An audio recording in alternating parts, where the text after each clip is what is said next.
Hello everyone, so welcome back to another video. तो जैसे कि आप सभी को मैंने कल ही बताया था कि अब हम बात करेंगे कल आपके एग्जाम के बाद। तो आप सभी को होप सो आपका एग्जाम अच्छा हो गया होगा। तो आज हम पहले अकाउंटेंसी की आंसर की देख लेते हैं, क्या इसका एक्यूरेट आंसर रहेगा। वैसे शाम तक आपको ऑफिशियल आंसर की आ जाएगी, डेट इज ओनली अनऑफिशियल। अभी मैं बता दूं आपको द एक्यूरेट आंसर आप इधर मार्क कर सकते हो। अभी हम अकाउंटेंसी की बात करते हैं। तो ओवरऑल अगर हम पेपर की बात करें, it was easy to moderate. एक आपकी कंप्यूटर सेक्शन थोड़ी बहुत मान जाती है, that was moderate, not difficult but moderate. बाकी जो सेक्शन मानी जाती है that was easy and mathematics को भी आप मॉडरेट कंसीडर कर सकते हो।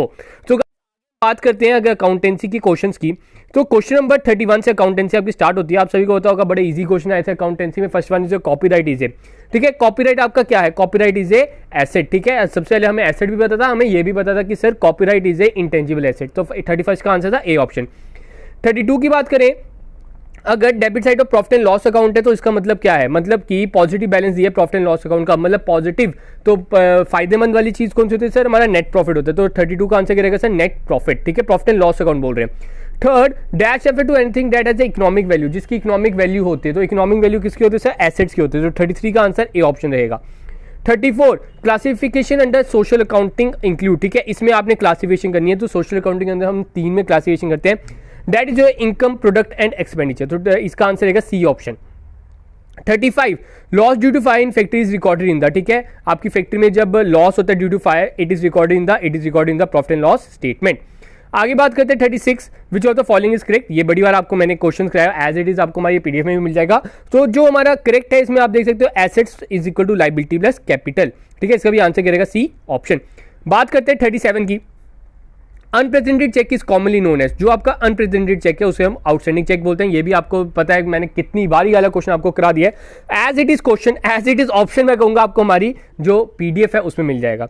आगे बात करते हैं, how frequently is the trial balance prepare. Trial balance को कब प्रिपेयर करते हैं मैक्सिमम? तो मैक्सिममली फ्रीक्वेंटली हम ज्यादातर एंड ऑफ फाइनेंशियल ईयर में ही प्रिपेयर करते हैं। What is the meaning of incidence of tax? तो incidence of tax का मतलब होता है effect of tax on demand of supply of product। ये आपने इकोनॉमिक्स में ही पढ़ा होगा। तो ये वही चीज है, that the incidence of tax is the effect of tax on demand and supply of product। Next, asset आपको 2 लाख दिया है और लाइबिलिटी आपको 50,000 दिया, तो ऑब्वियस बात है लाइबिलिटी की इक्विटी आपको 50,000 दी, तो लाइबिलिटी आपकी कितनी हो जाएगी? 1.5 लाख। तो C option is the right one, ठीक है। आगे बात करते हैं, in bank statement cash deposit is shown as, ठीक है। आप सभी को पता होगा जब आप बैंक में पैसे जमा कराते हो तो आपको मैसेज आता है your account has been credited. तो इसका आंसर क्या आएगा? क्रेडिट, ठीक है। नेक्स्ट बात करते हैं 42, when A company raises money from public for the first time, जब पहली बार हम पैसा लेते हैं, जब कंपनी शेयर्स इशू करती है तो उसको हम क्या बोलते हैं? That is known as IPO, initial public offer. आगे बात करते हैं 43 क्वेश्चन की, what is the main objective of audit. तो इसमें बच्चों को थोड़ी सी प्रॉब्लम है, मैं आपको बता दूं जो ऑडिट का मेन फंक्शन होता है, it express the true and fair opinion of financial statement. अगर हम सेकेंडरी की बात करें तो secondary is detect error and fraud. तो इसका आंसर बी ऑप्शन मेरे हिसाब से ज्यादा एक्यूरेट रहेगा, लेकिन शाम तक आपको ज्यादा पता चल जाएगा। मेरे अकॉर्डिंग तो B option is the right one.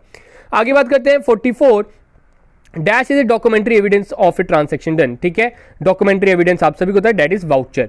आगे बात करते हैं 45, main goal of financial management. तो main goal of financial management है to maximise share holders wealth. ये भी मैंने आपको कराया हुआ वाला क्वेश्चन, मैंने सिर्फ और सिर्फ आपको फाइनेंशियल मैनेजमेंट के 5 क्वेश्चन कराए थे, उन 5 क्वेश्चन में से एक ये था, आप सभी को बता दूं।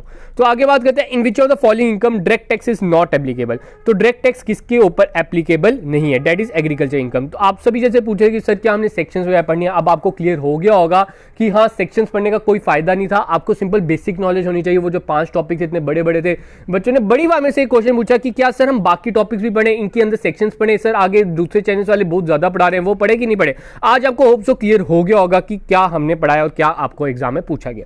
तो जीएसटी इंप्लीमेंटेड, सिंपल बेसिक सा क्वेश्चन 2017 इसका आंसर था, ठीक है।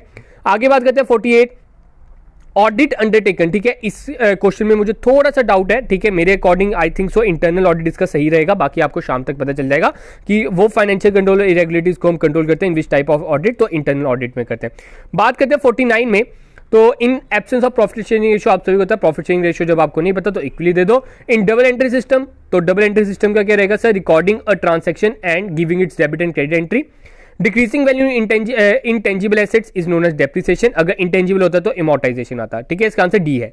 52, ledger book which accounts are maintain, ठीक है। लेजर में हम कौन से अकाउंट्स मेंटेन करते हैं sir? C, all accounts are maintain, real, personal and nominal.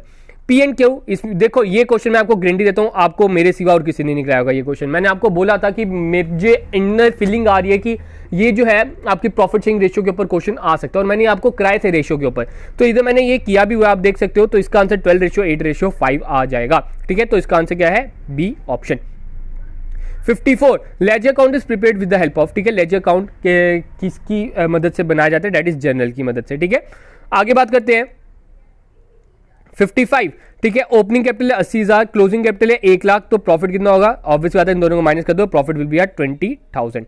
आगे बात करते हैं इन केस ऑफ ओवरचार्ज, ठीक है। जब आप ओवरचार्ज कर लेते हो तो आप कौन सा डॉक्यूमेंट बनाते हो, तो ये भी क्वेश्चन ध्यान से देखना, इसका आंसर डेबिट नोट है, ठीक है। डेबिट नोट क्यों है, क्योंकि जब आप ओवरचार्ज कर लेते हो तो उस टाइम पे आप डेबिट नोट प्रिपेयर करते हो। नेक्स्ट बात करते हैं 57, trial balance have the check the accuracy of, trial balance किसकी एक्यूरेसी चेक करता है, that is ledger. 58 the term social accounting was first introduced by, तो social accounting term first time किसने इंट्रोड्यूस की थी, जे.आर. हिक्स ने। 59 PFMS, ये आप सभी बता दूं, आपको पंचायत में भी सेम क्वेश्चन आया था और इस बार भी सेम क्वेश्चन आ गया, that the central plan SMS, ठीक है। मैंने ऐसे याद किया होता है सेंट्रल प्लान SMS, ठीक है।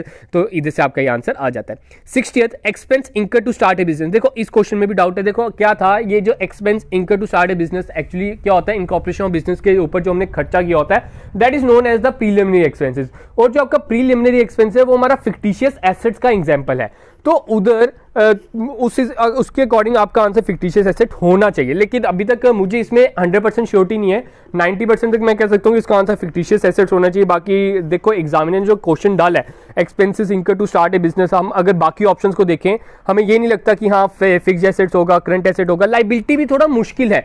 लाइबिलिटी क्यों मुश्किल है, देखो जब भी हम कोई एक्सपेंस करते हैं ना तो उससे हमारा एक तरह से एसेट जनरेट होता है, ना कि लाइबिलिटी प्रोड्यूस होती है। तो मेरे अकॉर्डिंग तो 60th का आंसर ए ही है, ठीक है। तो गाइज ये आप तक जो आंसर की है शाम तक मोस्ट प्रोबेबली आ जाएगी, आपको शाम को 7-8 बजे आपकी आंसर की आ जाएगी, आप उसे मैच आप कर सकते हो।